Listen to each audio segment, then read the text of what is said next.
One night, with the moon hidden behind thick black clouds, Khalid, a young man, decided to uncover the mystery of an abandoned house he'd heard strange stories about for years. The neighborhood gossip was filled with terrifying tales, strange sounds at night, pale faces appearing behind the shattered windows. Everyone feared this house, but Khalid's curiosity drove him to uncover the truth. He stood before the rusty gate, took a deep breath and pushed it open slowly. The creak of the gate echoed like a scream, as if announcing the arrival of a new victim. Inside, the air was thick with the stench of mold and dampness, as if the place held the breaths of spirits that never left. The moment he stepped inside, a bone-chilling coldness filled his veins, as though something sinister had been waiting for him. In the dimness, he noticed strange carvings on the walls, faces and eyes shifting in and out of view, as if they were watching his every move. Moving just at the corner of his eye, the shadows in every room seemed to be watching him closely, savoring his growing fear. Suddenly, a cold whisper echoed from behind him, curling around him like a whirlwind of terror. The whisper grew louder and closer, filling his ears, carrying strange, unintelligible words that felt like a hidden threat, as though saying, "You will never leave." Khalid continued on, and with each step he felt a growing weight pressing on his shoulders, as if the ground itself was trying to swallow him. At the end of a long hallway, he reached a room where faint light seeped through a small, dusty window, casting a dim glow across the cracked floor. In that feeble light, he spotted a dark figure, ghostly presence staring at him, a face twisted with rage, its eyes blazing with an intense anger. His heart pounded, and he began to back away slowly, desperate to escape. But unseen forces closed the doors around him and blocked the windows, as though the house itself had conspired to keep him trapped inside. It was as if this very place were alive, determined to keep Khalid forever. The terror intensified as he realized that this angry spirit was not only trying to frighten him, but was drawing his energy, surrounding him from every direction. The whispers grew louder and louder until they became a terrifying scream, with a savage voice shouting, "You are ours! Your soul will never leave this place! You will never leave this place!" Khalid wakes up outside the house, thinking he escaped. But when he walks down the street, everyone seems different. The neighborhood is oddly quiet, and time seems distorted. Shadows linger longer than they should, and people ignore him as if he's invisible. As Khalid tries to get someone's attention, he hears a faint whispering behind him, growing louder. Turning, he finds himself drawn back to the house, almost as if it's summoning him. He feels an irresistible pull toward it, and despite every instinct telling him to run, his body moves involuntarily. The whispers seem to come from every direction, taunting him with the voices of past victims. Inside, Khalid finds himself in a dimly lit room he hadn't seen before. The walls are covered with photographs of people he doesn't recognize, all looking terrified. As he examines them, he realizes they all wear the same expression of dread he felt. One photo is blank. One photo is blank, except for his name. Suddenly, he hears a faint heartbeat growing louder, matching his own. In a moment of panic, he tries to leave the room, but notices a symbol glowing on his wrist. It's the same symbol he saw in the book, a mark binding him to the curse. The mark pulses, spreading a cold numbness through his body. Khalid realizes that this mark is part of the curse, one that won't allow him to leave. For more videos, subscribe to the channel.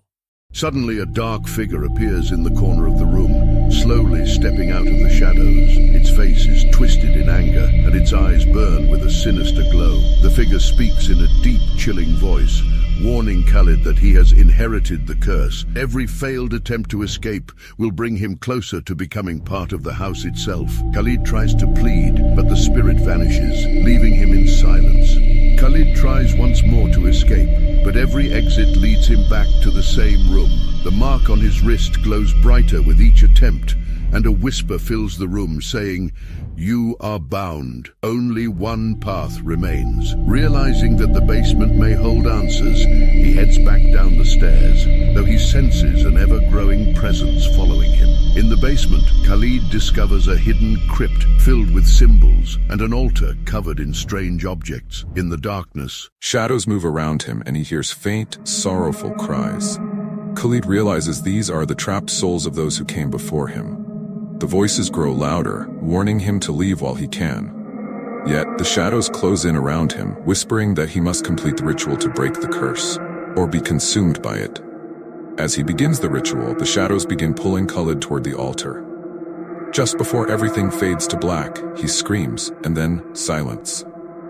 The final shot zooms in on a shadowy figure now visible in the room, his face pale and frozen, looking out from the window just as other figures once had. The screen fades to black with text that reads, "The curse awaits its next victim." Khalid felt disoriented, the surroundings slowly twisting. The house seemed larger, like it was expanding to keep him inside forever. Hallways stretched into darkness, and doors appeared and disappeared as if mocking his desperation to find an exit. Every step felt like trudging through molasses, as if the air itself were pulling him back, deeper into the house's clutches. Khalid opened a door and stepped into a large room, filled with antique mirrors of various shapes and sizes covering every wall. At first, he only saw his own reflection, pale, fearful, and shaken. But as he stared, he noticed his reflection wasn't moving in sync. It began to smile, a twisted grin spreading across its face. Moved closer, his reflection reached out, pressing a hand against the glass. Slowly, Khalid lifted his own hand, hesitantly placing it against the mirror's cold surface. The reflection began to pound against the glass, its smile fading into a desperate, pleading expression. Suddenly, the mirror cracked, and Khalid stumbled backward, the sound of splintering glass echoing like screams.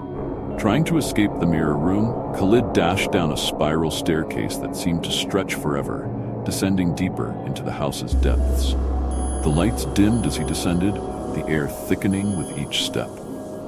After a long descent, he found himself back at the top of the stairs. Facing the same hallway he'd just left. Desperate, he tried again, running faster this time. But no matter how far he went, he always returned to the same hallway. Each time he arrived, the hallway grew darker, the walls more decayed, as if mocking him for his futile escape attempt. He stumbled into a parlor that looked frozen in time. Faded wallpaper, cobweb-covered chandeliers, and old furniture gave the room a hauntingly elegant look. In a corner stood an old phonograph, which started playing on its own, its needle scratching over the worn record as it played a haunting melody. As the song played, he began... In the previous video, Khalid was trapped in an endless hallway. As the song played, he began hearing voices, faint and sorrowful, as if whispering from decades ago. They spoke of regrets, secrets, and hidden tragedies. Khalid felt a creeping sensation that the voices were calling out to him, asking him to remember things he'd never experienced.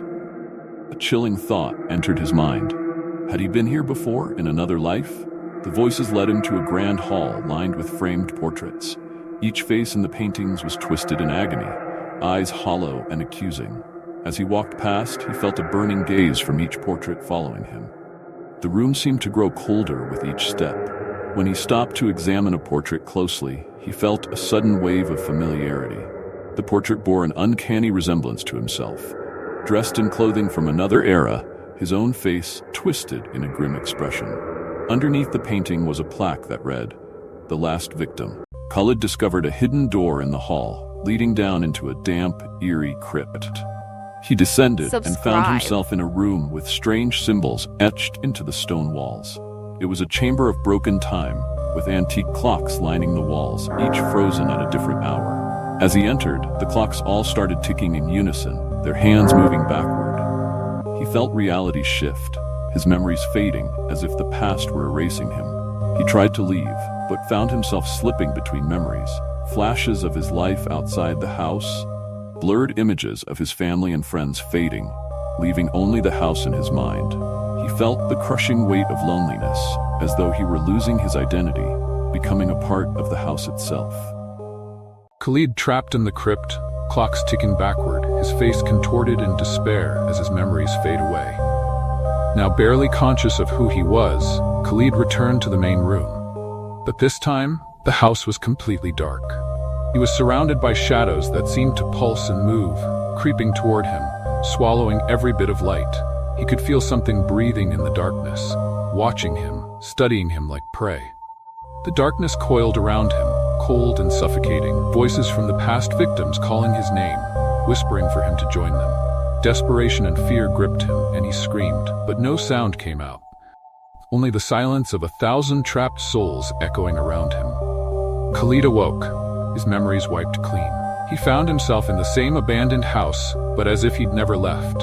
He was now a permanent resident, a ghost in the place he once explored, lost to time and forgotten by the outside world.